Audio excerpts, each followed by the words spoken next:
This side Shivani. और आज का टॉपिक है एक्सटर्नल कमर्शियल बोरोइंग। ये फेमा का लास्ट टॉपिक है। इससे पहले ऑलरेडी 9 वीडियोस बन चुके हैं, राइट। और अगर अभी तक आपने सब्सक्राइब नहीं करा है तो प्लीज सब्सक्राइब द चैनल।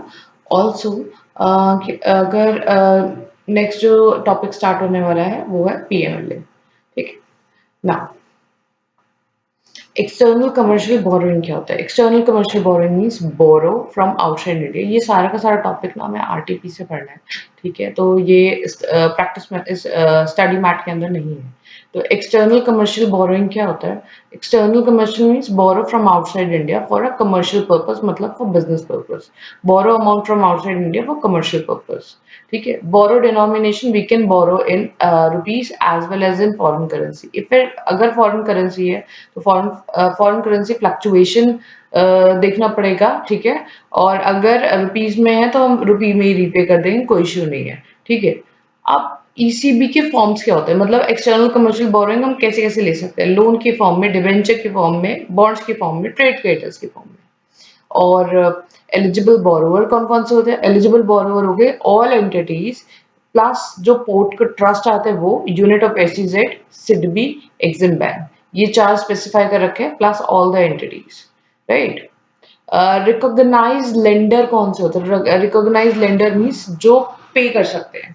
तो lender should be resident of financial exchange task force. Actually क्या है कि कुछ कंट्रीज ने मिलकर पीएमएलए हवाला के ट्रांजैक्शन को, जो ब्लैक मनी होता है, जो ड्रग ट्रैफिकिंग या किसी और चीज से आता है जिसको हम डिस्क्लोज नहीं कर सकते, और उसको ये हम ना पूरा डिटेल पीएमएलए में पढ़ेंगे।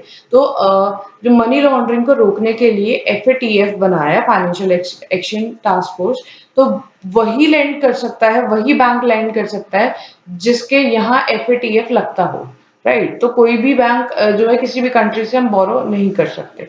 Now multilateral and recognized financial institution where India is a member, ठीक है। या फिर ये तो कर सकते हैं जो कि मल्टीलेटरल और रिकॉग्नाइज फाइनेंशियल इंस्टीट्यूशन है जहां पे इंडिया भी एक मेंबर है। और इंडिविजुअल लेंडर भी परमिट होता है। ये तो बैंक हो गए, ये इंडिविजुअल लेंडर भी permitted if foreign equity holder, अगर वो उसने इक्विटी होल्डर है इंडिया के बाहर तो वो भी परमिटेड है। Foreign branches, subsidiary of Indian banks are permitted to recognize for foreign currency external commercial borrowing, right? तो ये भी जो है recognized lender होते हैं foreign currency external commercial borrowing के, जो कि फॉरेन ब्रांच और सब्सिडरीज ऑफ इंडियन बैंक है। इट मीन्स कि अगर इंडिया एसबीआई न्यूयॉर्क है तो वो भी जो है एक एलिजिबल रिकॉग्नाइज्ड लेंडर बन सकता है। Also they can participate, right. ये जो है पार्टिसिपेट करेंगे एज अरेंजर्स, ठीक है। लेकिन ये जो फॉरेन ब्रांचेस हैं ऑफ इंडियन बैंक, ये पार्टिसिपेट करेंगे as a arranger, right. Underwriter market, ये जो है किसी के लिए ऐसे भी अंडरराइटर मार्केट मेकर और ट्रेडर के लिए भी जो है बन सकते हैं। मींस ये मैं जो है, अगर बाहर का एसबीआई है, न्यूयॉर्क एसबीआई, तो वो किसी के भी लिए as a arranger, underwriter, market maker और ट्रेडर का रोल प्ले कर सकता है, किसी के लिए भी। फॉर रुपी डिनोमिनेटेड बॉन्ड्स, वो वाले बॉन्ड्स जो कि रुपीज में डिनोमिनेटेड है, जो रुपीज में बिक रहे हैं, इशूड ओवरसीज और इंडिया के बाहर है। मतलब कोई भी बॉन्ड जो हम इंडिया के बाहर इशू कर रहे हैं जो कि रुपीज में डिनोट होता है, रुपीज डिनोमिनेशन है, उसके लिए ब्रांचेस और subsidiaries of Indian bank as a arranger, underwriter, market maker और ट्रेडर जो है प्ले कर सकते हैं। पर बॉन्ड और डिबेंचर इंडियन बैंक के हैं तो अंडरराइटिंग अलाउड नहीं है ब्रांच और सब्सिडरीज को, ठीक है। इसका एक बार जो है ना टेक्स्ट पढ़ लेते हैं। ये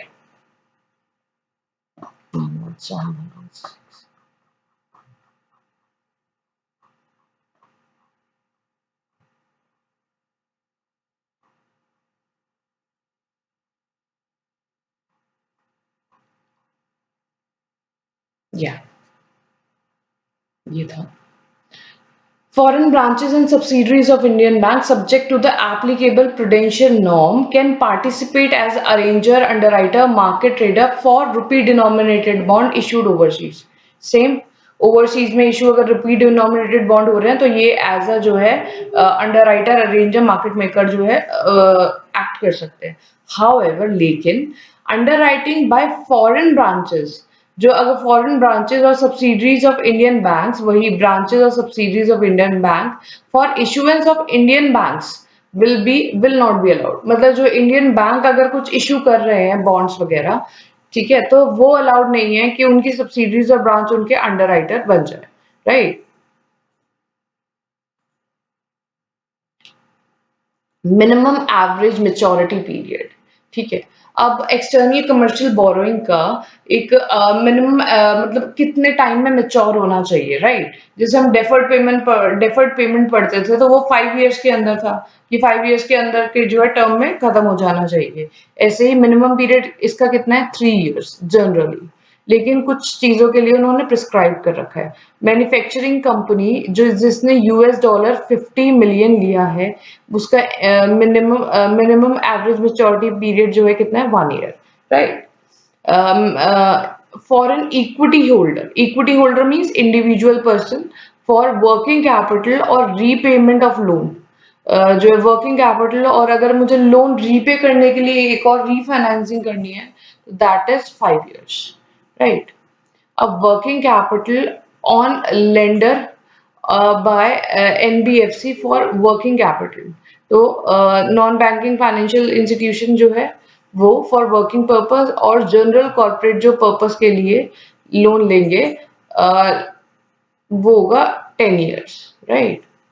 external commercial borrowing raised, repayment of rupee loan, अगर मुझे रुपी का लोन को रीपे करना है, available domestically for capital expenditure, अगर मैंने इंडिया के अंदर जो है किसी कैपिटल एक्सपेंडिचर के लिए लोन लिया है, उसको रीपे करने के लिए मैं एक्सटर्नल कमर्शियल बोरोइंग लेती हूँ इंडिया के बाहर से, तो उसका जो है 7 इयर्स है, right. On lending by NBFC for same purpose, ECB raised repayment of rupee loan for other than capital expense, capital expense के अलावा अगर हमें रीपे करना है रुपीस का लोन और उसके लिए हम ECB ले रहे हैं, दैट इज 10 इयर्स, ठीक है ना। इंटरेस्ट कॉस्ट कितनी है, जो हमने ये लिया है वो है बेंचमार्क जो सेट कर रखा है आरबीआई ने, प्लस 450 जो है बेसिक पॉइंट्स, इसकी यही इंटरेस्ट कॉस्ट होगी ECB की। नाउ penal cost क्या है, repayment charges not more than 2%, मतलब 2% मैक्सिमम है। अगर आप अर्ली रीपे कर देते हो, प्रीपे कर देते हो जल्दी से, तो बैंक का क्या है, बैंक को नुकसान होगा कि आपने 10 साल के लिए लोन लिया और आपने मुझे 5 साल में वापस कर दिया, तो उसका 5 साल के लिए क्या हो गया, वो जो पैसा है अब उसको दोबारा सोचना पड़ेगा कि मैं इसको कहाँ इन्वेस्ट करूँ। नहीं तो उसने सोचा था कि मैंने 10 साल के लिए इनको लोन दे रखा है, उसके लिए कितना होगा, maximum 2%। Now what is and users, अब इसमें सारी ना डेफिनेशंस और ये टर्म्स ही बताते चल रहे हैं, पूरे इसके अंदर यही है। And users means and users जो है कौन कौन यूज कर सकते हैं, तो एवरीवन कैन यूज एक्सेप्ट तो ये नेगेटिव लिस्ट दे रखी है रियल स्टेट एक्टिविटी के लिए। रियल स्टेट में जो है पीआरओआई को और पीआरआई को दोनों को इन्वेस्ट करना प्रोहिबिटेड था, right. Investment in capital expense में इन्वेस्ट करना, और थर्ड इज इक्विटी इन्वेस्टमेंट, और इक्विटी में इन्वेस्ट करना, plus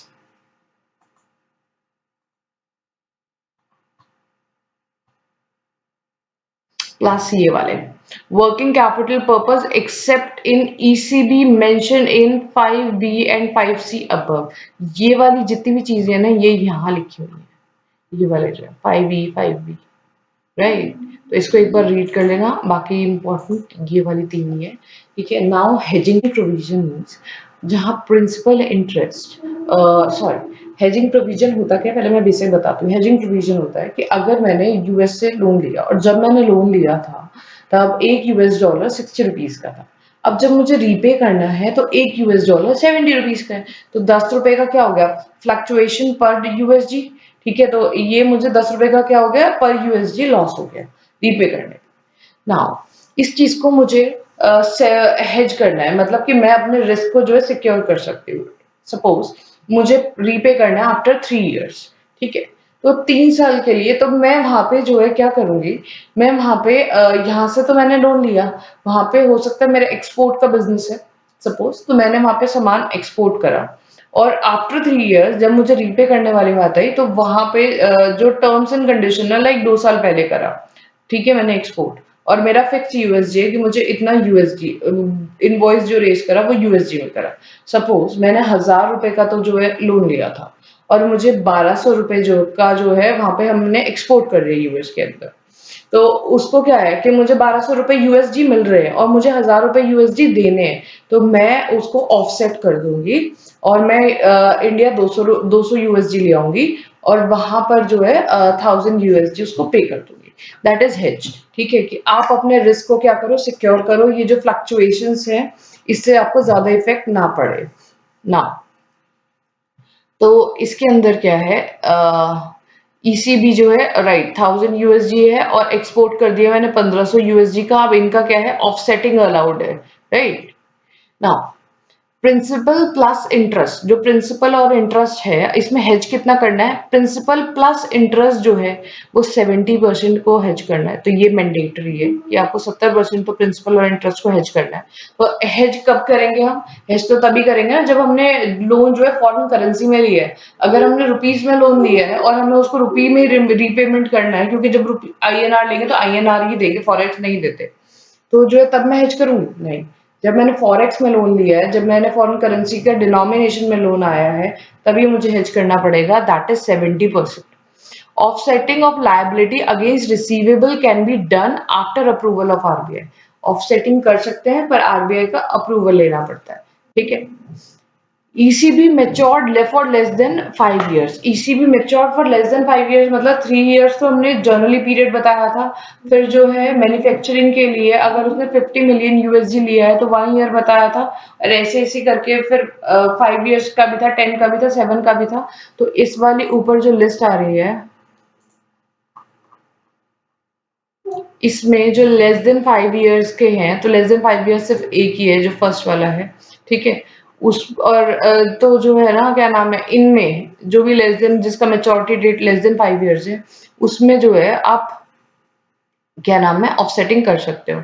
report to RBI in form ECB 2।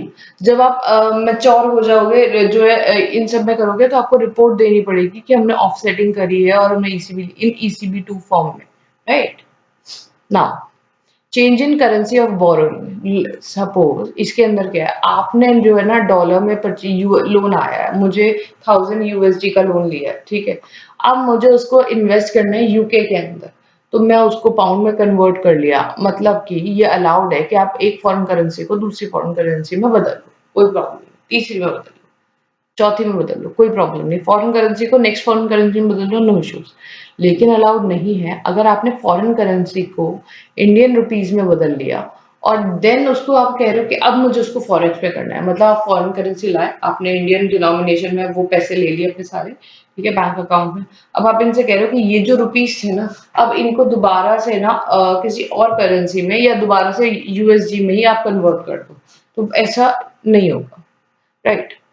Limits and leverages, limits and leverages का क्या मतलब है, all eligible borrower can raise ECB up to USD 750 million per year, ठीक है? तो हर एक जो है बोरोवर जो है वो up to 750 million USD per year. तो ये तो था, पहले हमने क्या पढ़ा, मिनिमम लीज जो है पीरियड जनरली कितना होगा, वो 3 इयर्स का होगा, राइट। लेकिन हम अब जो है हम रेस अप टू कितना कर सकते हैं, ठीक है?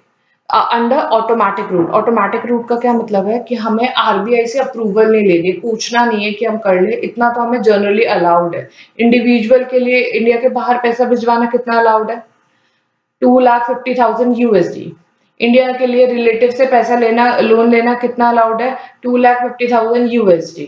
इंडिया से बाहर से बोरो करना in as per external commercial borrowing कितना अलाउड है, up to 750 million per financial year USD, और सब में पर फाइनेंशियल ईयर ही था, right, through automatic route. If denominated in foreign currency that is raised through the foreign equity holder, ठीक है? अगर हमने फॉरेन इक्विटी होल्डर से पैसे लिए, मींस इंडिविजुअल से पैसे लिए हैं और डिनोमिनेशन भी क्या है, फॉरेन करेंसी में है, देन हमें डेब्ट इक्विटी रेशियो जो है मेंटेन करनी है। डेब्ट कितना 7:1 का रेशियो, उससे एक्सीडिंग नहीं, नॉट एक्सीडिंग 7:1 का रेशियो जो है, इससे बढ़ा नहीं सकते, घटा सकते हैं, राइट। ठीक है, तो 6:1 कर सकते हैं, 5:1, 4:1, 2:1, राइट। तो डेब्ट अपॉन में equity. If outstanding amount up to जो है 5 मिलियन यूएसडी है, अगर मेरा ये तो हो गया मैंने लोन रेज करा है, right.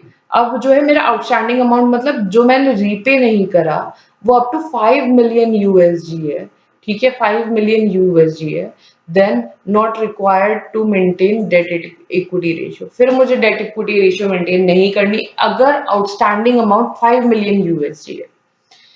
Second is issuance of guarantee by Indian bank, FI, NBFC. अब गारंटी, गारंटी का भी हमने रेगुलेशन 17 के अंदर गारंटी पढ़ी थी, हमने इंपोर्ट में भी गारंटी पढ़ी थी, ठीक है, एक्सपोर्ट में भी गारंटी पढ़ी थी, तो गारंटीज जो है हमने सब जगह पढ़ी है।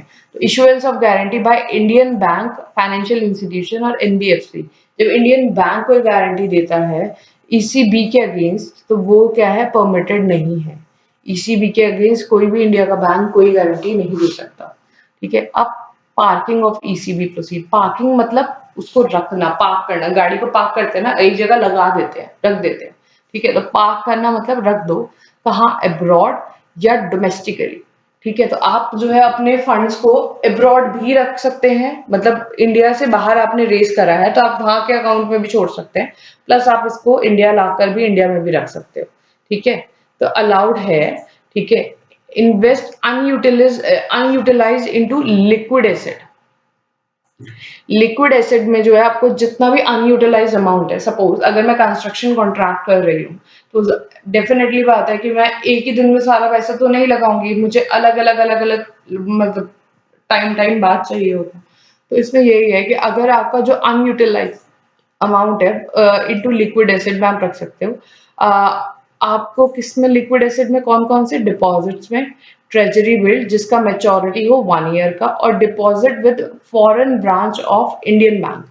Foreign branch of Indian bank जो है मतलब न्यूयॉर्क एसबीआई, जो एसबीआई न्यूयॉर्क है, आप वहां पे भी रख सकते हो। आप डिपॉजिट्स में आप कहाँ रख सकते हो, foreign branch of Indian bank, ठीक है, तो एसबीआई न्यूयॉर्क में आप रख सकते हो, इसकी फॉर्म में, डिपॉजिट की फॉर्म, डिपॉजिट्स की फॉर्म में।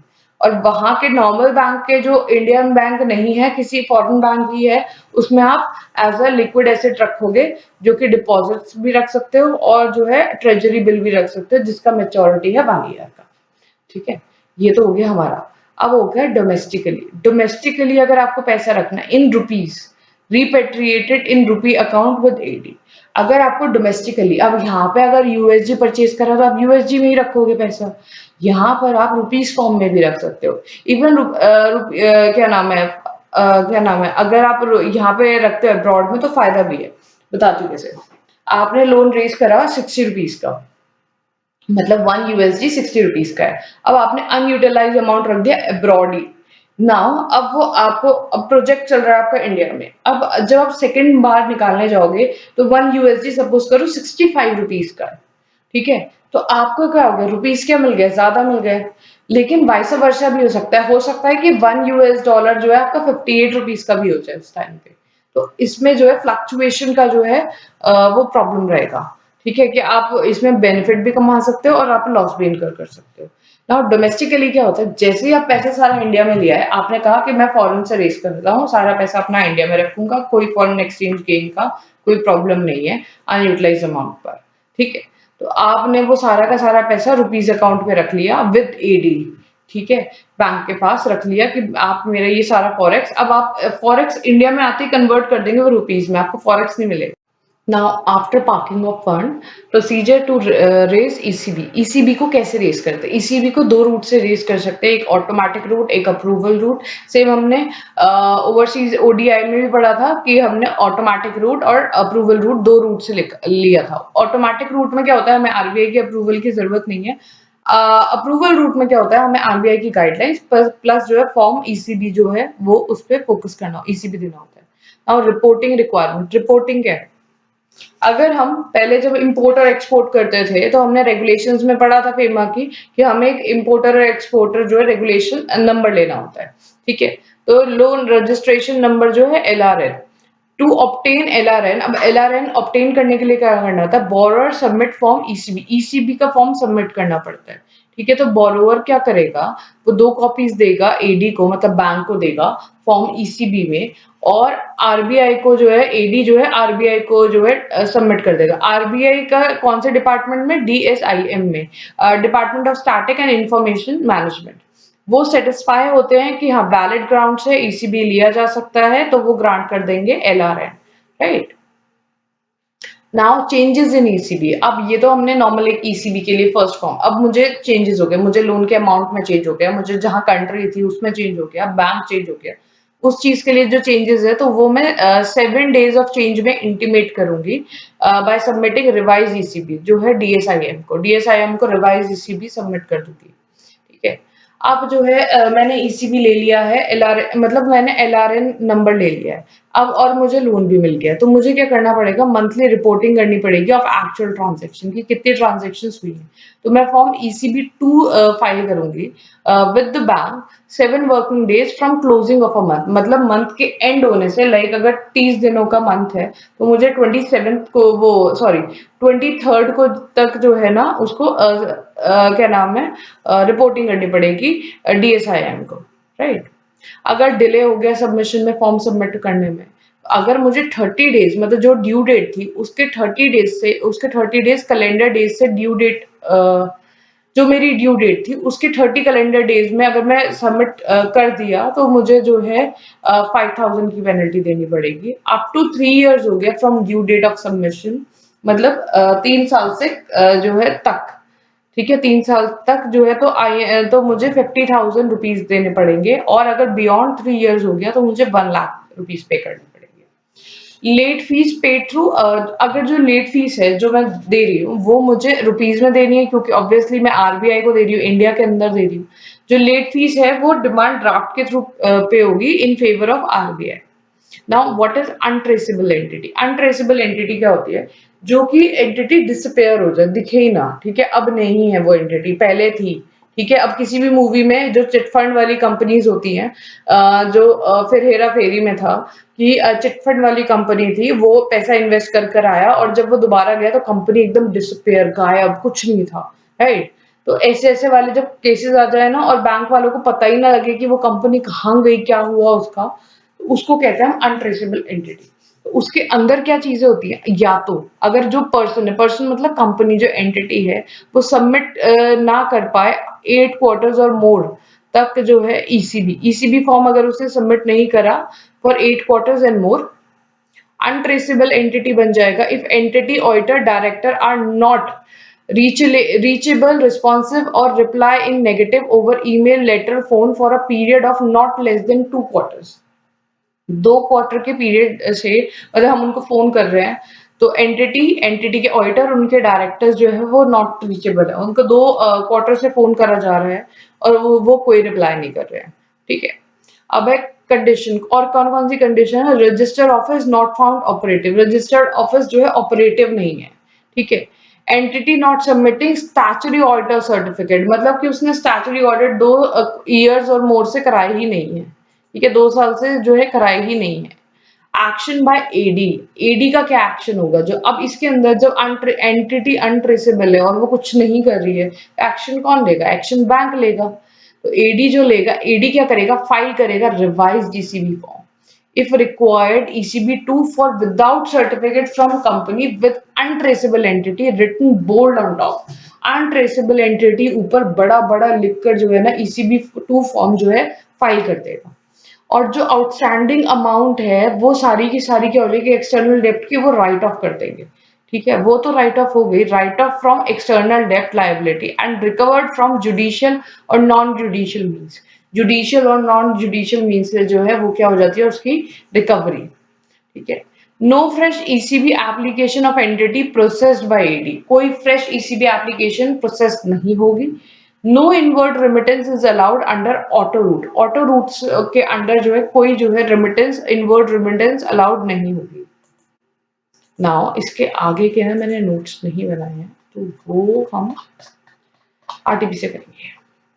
पार्किंग हो गया है हमारा, ठीक है, चेंजेस इन टर्म्स भी हो गया है, मंथली रिपोर्टिंग भी हो गई है, लेट फीस भी हो गई है। एसओपी के जो है स्टैंडर्ड ऑपरेटिंग प्रोसीजर्स क्या होंगे और फंड ट्रेसेबल एंटिटी ये भी हो गए। एक्शन क्या लिया जाएगा ना। Seventh is power delegated to AD for category 1 bank to deal with ECB cases. अब कौन कौन सी पावर्स मिली हुई है, ठीक है, एडी को। तो द डेजिग्नेटेड जो भी एडी कैटेगरी 1 बैंक है वो अप्रूव करेगा एनी रिक्वेस्ट और चेंजेस इन ईसीबी। ईसीबी में जो चेंजेस होंगे उसको वो अप्रूव कर देगा, ठीक है। Duly ensure that the changes condition included change in the name of the borrower, borrower के नाम में चेंज, ये बताया, लेंडर के नाम में change, transfer of ECB, ECB में का जो है ट्रांसफर, और एनी अदर पैरामीटर जो कि extant norm which are considered जो है लेटर। मतलब कोई भी चेंजेस होंगे उसको डेलीगेट, उसको ऑथराइज कौन करेगा, जो ईसीबी में चेंजेस होंगे वो एडी करेगा। Changes of the category 1 bank. AD1 bank can be changed subject to no objection NOC from the existing. अगर हम पहले बैंक से जिसको हमने अपना एडी बना रखा था उससे हम एनओसी नो ऑब्जेक्शन सर्टिफिकेट ले लेते हैं, मतलब वो एनओसी कब देगा, जब हमने कोई डिफॉल्ट ना करा हो या कुछ और ना करा हो, उससे एनओसी लेकर हम किसी और एडी के पास भी जा सकते हैं। कैंसिलेशन ऑफ एलआरएन, एलआरएन को अब हमें कैंसिल कराना है। अगर हमने लोन का नंबर लिया और हम एक्चुअली लोन नहीं ले पाए तो हम क्या करेंगे, उस लोन के नंबर का हमें तो बार बार ईसीबी2 भरना पड़ेगा, उसके लिए क्या करते हैं वो कैंसिल ही करा देते हैं। तो designated AD1 bank may direct approach to DSIM for cancellation for ECB contract subject to ensure that no draw down against the said LRN has been draw down, मतलब कोई भी पैसा लिया ही नहीं गया है उसके against, and the monthly ECB return till date of receipt allotted submitted to DSIM, और वो जो है वो DSIM को सबमिट कर देगा। रीफाइनेंसिंग ऑफ एग्जिस्टिंग ईसीबी, अब मेरा जो है ईसीबी था राइट नॉर्मल, अब उसको मुझे रीफाइनेंस कराना दोबारा। तो refinancing of existing ECB for fresh ECB provided the outstanding maturity of the original borrowing, ठीक है, इज नॉट रिड्यूस्ड। जो आउटस्टैंडिंग जो अमाउंट है अगर हम रीफाइनेंस करेंगे तो वो रिड्यूस नहीं होगा। All in cost of fresh ECB is lower then in cost of ECB. इसका मतलब क्या है, इसका मतलब ये है कि अगर मुझे दोबारा लोन लेना है, अब दोबारा लोन कैसे होगा, अगर मैंने सपोज करो पहला जो लोन है वो मैंने 8% इंटरेस्ट पे लिया और दूसरा लोन जो है मुझे जो रीफाइनेंसिंग वाला है वो मुझे 3% पे मिल गया, तो मैं क्या करूंगी, वो 3% वाला लोन उठाऊंगी, 8% वाला पे कर दूंगी, ये होगा, ठीक है ना।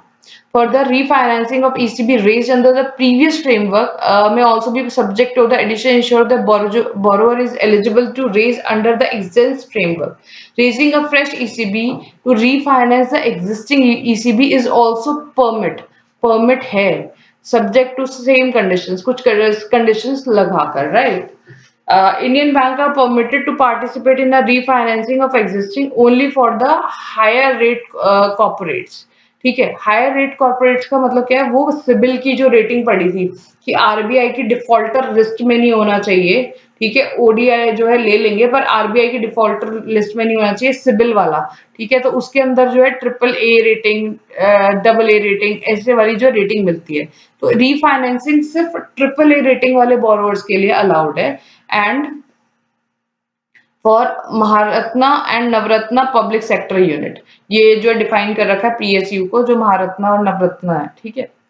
Conversion of ECB into equity, ECB जो है ईसीबी को इक्विटी में क्या कन्वर्ट करना। अब सपोज करो मैंने जो है आपसे लोन लिया, मैं कंपनी हूँ, ठीक है, अब मैं आपको रीपे नहीं कर पाई, तो जब हम आईपीसीसी में रीस्ट्रक्चरिंग पढ़ते थे तो हम क्या करते थे कि